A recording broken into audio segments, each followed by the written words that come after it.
इस्रायलसारखा देश आणि तिथे उभारला जाणार छत्रपती शिवाजी महाराजांचा भव्य पुतळा। होय, शिवरायांच्या शौर्याची आणि राजकीय रणनीतीची भुरळ आता थेट इस्रायललाही पडली आहे। शिवराज्याभिषेक दिनाच्या निमित्तानं इस्रायलचे भारतातील राजदूत यानीव रेवाच यांनी मोठी घोषणा केली आहे। इस्रायलमधील एका प्रमुख शहरात घोड्यावर अश्वारूढ असलेला छत्रपती शिवाजी महाराजांचा भव्य पूर्णाकृती पुतळा उभारण्यात येणार आहे।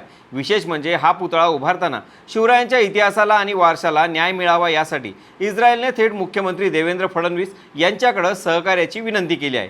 इस्रायलचे म्हणणे आहे की शिवाजी महाराज फक्त भारताचे नायक नाहीत, तर त्यांच्या नेतृत्वातून आणि युद्धनीतीतून जगाला शिकण्यासारखं खूप काही आहे। या स्मारकामुळे भारत आणि इस्रायलमधील मैत्री आणखी मजबूत होणार असल्याचंही सांगितलं जात आहे।